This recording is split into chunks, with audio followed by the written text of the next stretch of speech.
¿Te acuerdas de Deltora Quest? ¿Pero cómo sabes nuestros nombres? El anciano del bosque fue quien me dijo sus nombres. Hoy hablaremos de un anime con una extraña característica. Los animes generalmente se basan en mangas, pero un anime que se basa en libros escritos por una australiana. Recuerda que como este vídeo hay más en este canal donde recordamos series y caricaturas olvidadas. Yo soy Mario Ábalos y esto es Mitología Animada.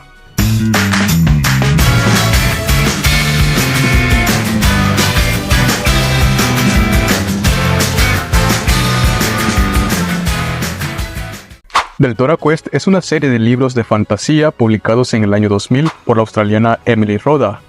Los libros tienen opiniones variadas. Su saga original, compuesta de 8 libros, tuvo un significativo impacto en Japón, que Comic Bomb Bomb obtuvo derechos para que Makoto Niwano dibujara un manga de los libros en 2005. Mitsuru Hongo sería el encargado de dirigir una serie animada de Deltora Quest que estrenaría en 2007. Deltora Quest nos cuenta una historia fantástica en que la maldad fue vencida por las 7 aldeas que componen el reino de Deltora, aportando cada una gema preciosa para formar un cinturón mágico. Debido a la paz, los reyes posteriores dejaron de usar el cinturón y el Señor de las Sombras volvió para esparcir el terror por Deltora, escondiendo las gemas por todo el reino. Leaf es un chico con sentido de justicia que al cumplir 16 años recibe un cinturón de su padre que es muy parecido al que detuvo la maldad en aquel entonces, y este le confiesa que es muy cercano a los ex reyes. Leaf no pierde tiempo y decide emprender un viaje para reunir las 7 gemas preciosas y traer la paz al reino de Deltora y a su familia. Armado por una espada forjada por su padre y una capa mágica hecha por su madre, Leaf es acompañado por Barda, un ex caballero muy fuerte y valiente quien es amigo de la familia, y luego conocen a Jasmine, una chica huérfana que fue criada en el bosque, y por ello tiene ciertas habilidades que serán de utilidad. Leaf, Barda y Jasmine tendrán muchas aventuras y complicaciones para reunir las gemas preciosas, rubí, topacio, lapislázuli, esmeralda, diamante, amatista y ópalo, cada una de ellas con un poder especial. Cada gema estará resguardada por algún ser malvado que está bajo la orden del Señor de las Sombras, como la bruja Teigan o Fallow, así como algún compañero que les ayudará en algún momento como Joka y Dane, y también el dragón Printo, Tom y otros. Además, también hay empezando la serie un mini arco de un torneo entre personajes y nuestros protagonistas participarán en el mismo.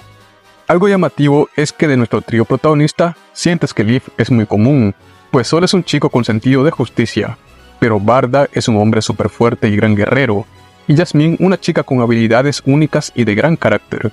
Aunque esto no quiere decir que Leaf sea mal protagonista, pues sí demuestra ser inteligente cuando se le requiere y de a poco va mejorando como luchador.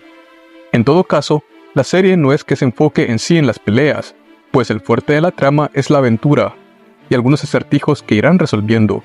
Algo llamativo es que la serie sin querer da un spoiler de lo que pasará apenas inicia, pues se dice que el cinturón y el poder de la gema solo pueden ser usados por la familia real de Deltora, y pues Leaf los usa sin problemas, y en efecto, al final se revela que el padre de Leaf era de la familia real y el que debió ser el rey de Deltora, cosa que consigue Leaf al final. Así como revelarse que el padre de Jasmine está vivo y es cierta persona, y un aliado que en realidad resultó ser un villano. La serie de Deltora toma en su totalidad los primeros 8 libros que originalmente cuenta la historia de Leaf. Los libros presentan muy pocas diferencias con el anime, como por ejemplo, Nerida, un personaje secundario que parece ser interés amoroso de Leaf, muere en el libro. En el anime no. En el libro, el dragón tipo King llamado Printo es hembra y está enamorada de Barda. Imagino que se cambió por censura. Y que en los libros, Leaf y Jasmine se casan y reinan Deltora, cosa que en el anime demuestran una gran amistad y cariño, pero no parecía para que se quedaran juntos. La serie animada tiene un estilo y ambientación que te hace recordar a una franquicia como The Legend of Zelda. Incluso, Leaf físicamente tiene una similitud con Link, solo que Leaf sí habla. También al presentar en algunos episodios a nuestros héroes resolver acertijos para avanzar en su aventura, y que deben vencer a un jefe que resguarda cada gema para luego vencer al jefe final. Además obviamente de la trama de salvar a un reino de algún mal, solo cambia el nombre de Hyrule por Deltora, y una ocarina por un cinturón, hasta llegar a la conclusión que quizá Deltora Quest hubiera triunfado mucho si hubiera empezado como un videojuego en lugar de libros, aunque no sé si tanto así porque hubiera sido criticado por tener un estilo parecido a Zelda. De hecho, tiene un juego conocido para la DS llamado Deltora Quest Las 7 Gemas. Voy a ser sincero y daré un punto de vista muy personal. A mí me gustó la serie, pero quizá es porque estoy familiarizado con la franquicia de Zelda y me gustan los animes de aventuras, pues el anime no tiene tantas peleas fuertes o momentos llenos de esencia. Recuerda que se basa en una saga de libros infantiles y el anime estará dirigido para un público de carácter infantil, adolescentes de 14 años máximo. Por ende, no vayas esperando ver algo muy fuerte. Enfócate en la aventura.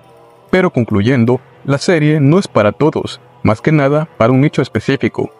Es como los libros, las reseñas malas son parte de adultos que no entendieron mucho la historia. Sin embargo, las buenas reseñas son de padres de familia o gente más especializada que la recomiendan para sus hijos. Pero el anime siento que en su rama cumple. Lo que sí he analizado es que debes verla desde el primer episodio para tomarle el hilo a la trama. Si empiezas por un episodio muy adelantado, costará saber de qué va. Yo voy a admitir que en su tiempo no me llamaba la atención y quizá puse algún episodio de fondo, pero ahora que la vi me pareció bien. La serie cuenta con 65 episodios en una única temporada. Fue transmitida por TV Aichi y TV Tokyo en Japón. La serie en Hispanoamérica se transmitió por el canal SAS en febrero de 2009 y duró hasta el cierre del canal en 2012. En España llegó a ser transmitida en el extinto Cartoon Network de dicho país. Para el doblaje de España, Aitor González es la voz de Liv, Sara Polo es la voz de Yasmín y Fernando Hernández como Barda. Para Hispanoamérica, Irwin Dayan es la voz de Liv, y no sé cuántas veces lo he nombrado en este canal ya. Mayra Arellano como Yasmín y Héctor Reynoso como Barda. Sus seiyūs originales son Ryosuke Sakamaki como Liv, Ayahi Takakagi como Yasmín y Yusaka Yara como Barda. ¿Y tú recordabas a Deltora Quest? ¿Te gustaba o no? ¿Te llamó la atención? Recuerda que puedes darme un like si te gustó el vídeo y apoyar al canal suscribiéndote.